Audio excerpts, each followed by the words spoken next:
welcome back to Sunrise Daily, where we see some emails coming through here. We see Solomon Ogba. I guess Razaq Bello Osagie is back? Yeah, it seemed to be back online. Okay, Honorable Razaq. Establish connection with him now in our Abuja studios. But talking about Dr. Tim Okon, I think it's imperative he makes it to the studio because he was supposed to be here yesterday and we had to reschedule for today because some of these issues, NNPC should be able to also give their own side of the story. But I was going to ask Mr. Razaq that doesn't he think that we're getting to see deja vu now? It seems to us that almost every time that we try to raise some issue, people try to turn it against the people. It started with the House of Representatives, because I wanted to also ask him about the Farouk Lawal case and how people actually wanted him to stay off the hallowed chamber while all of that was going on, and we never saw that. But I think now that he's back, perhaps we should just take him on that. Mr. Razaq Bello Osagie, well, good to have you back, and apologies for that connection issues. It happens sometimes. I was saying to my colleagues there, perhaps this is directed to you now, that it seems that we're having a culture to the extent that when issues like this are raised, we don't take a bow, we don't even accept suspension. And a case in point is the Farouk Lawal or Tedola issue, where a member of your own House of Representatives was actually fingered, and people complained that he should have been excused out of the hallowed chamber, but he stayed put, and even he's still there. I think the House, Suleiman, the House was very decisive in dealing with the issues of Farouk Lawal. Farouk Lawal was suspended, as chairman of the Committee on Education. And of course, you know that the matter is also in court. I think it will be sub judice for me to get into a matter like this. A decision has been made by, this matter was committed to the relevant committee of the House. And of course, the matter is in court. So I think it will be inappropriate, for me to discuss a matter that is in court. The courts, the court will deal with this. So I do not intend to get into that. I'm sorry. Think about the reason for the suspension of the CBN governor as presented by the FRCN, that's the Financial Report Council of Nigeria. Well, what we have read from the papers, I haven't seen the document because it has not been brought to the House, is that following the accounts of CBN, which the Financial Reporting Council of Nigeria looked at, and that there were cases of there were some infractions bordering on financial recklessness and misconduct. And then on the basis of that, they reported this matter to the president. And pursuant to that report, the president has decided that the best thing to do is to file in a way to enable them to take a more forensic look at the issues. I am not quarreling with that. You can't have a sitting president who will turn his eyes from the activities of the CBN. The CBN is too important, to this country, to our economy. But what we are quarreling about is the process of removal. You know, if you have removed him, this man has just a few months to go. This ought to have been going on. They're still saying this is not a removal, but a suspension. What I am saying in our extant laws, there's no provision. It is arguable, Suleiman. It is arguable for or against. So we are not competent. If we are saying that, look, I saw somebody citing some sections of the law that deals with interpretation of the action of the president, wanting to validate the action.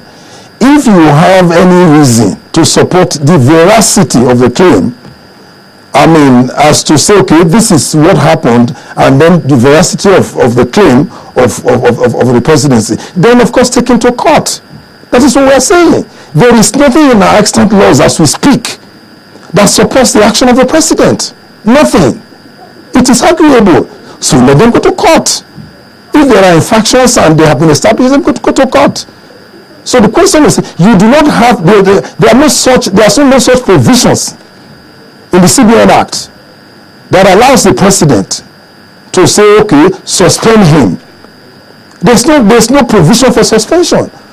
What you have in our extant laws is removal. Mr. Osagie. And the conditions precedent to, the only way you can do that is to apply, the relevant sections that I said before, section 11, subsection 2, subsection 2F of the CBN Act of 2007 as amended. There's no other document you can rely on.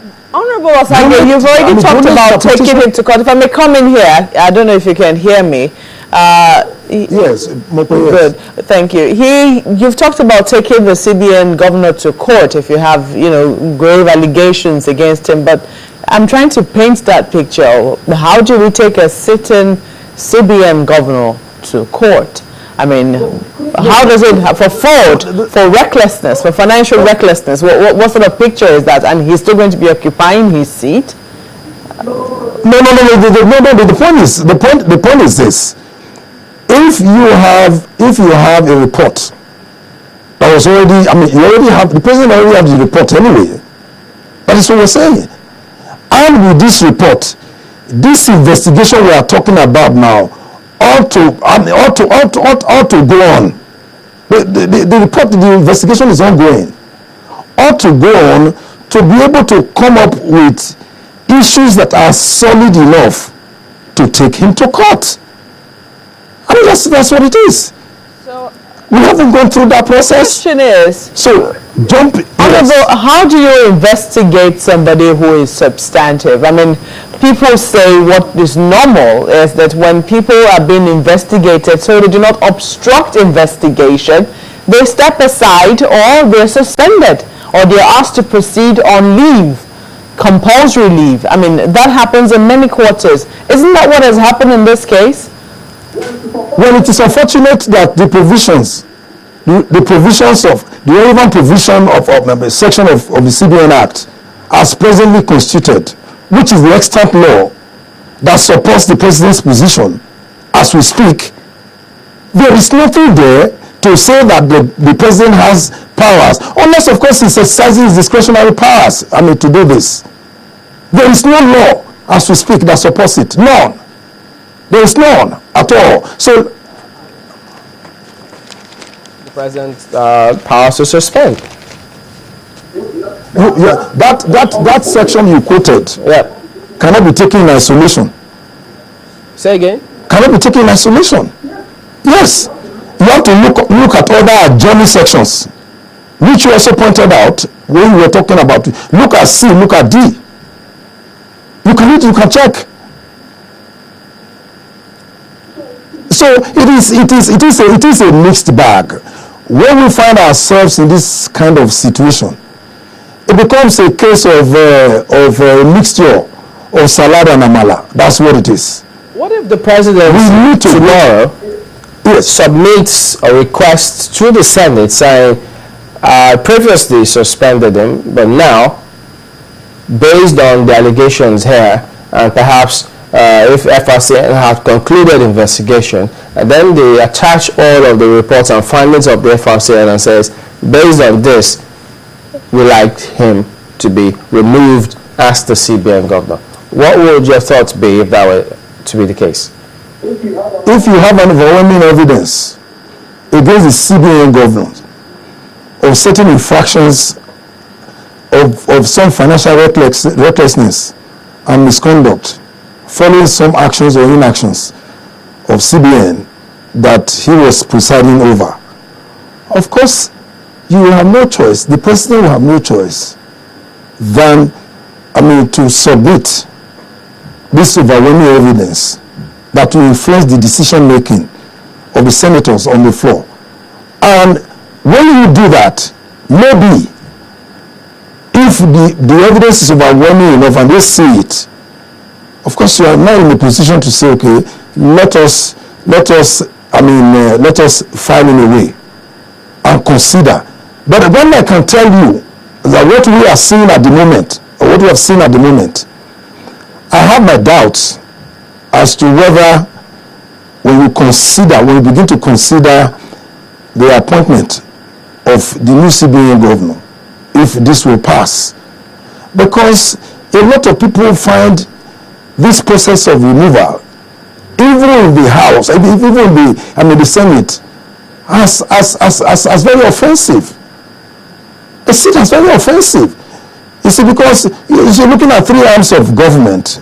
The executive has a responsibility to execute the programs of government. The legislature has a responsibility to make laws that will influence the policy directions of government. While the judiciary is to... Because we're out of time here. There are lots of people who also think that they expect the House of Reps, for one, to continue with their probe with the NNPC. And besides, the suspended CBN governor is available to the House or the House's committee for questions if you so need him. So, has anything changed? No, I don't see anything wrong with that. Okay. No, honestly, Chamberlain, I don't see anything wrong with that. Let it go. You see, for any investment we make in the three arms of government, any investment we make that seeks to inject the desired sanity into our polity, so as to show up the confidence of the international community, we should all go that way. Look, we all have a duty, Chamberlain, to protect the integrity of this country. We all have a duty to reposition our country and reinforce the integrity of our national prestige. It is a duty for all of us. It is something we must all invest in. We won't cover up for anybody. We have never done that. We won't do that.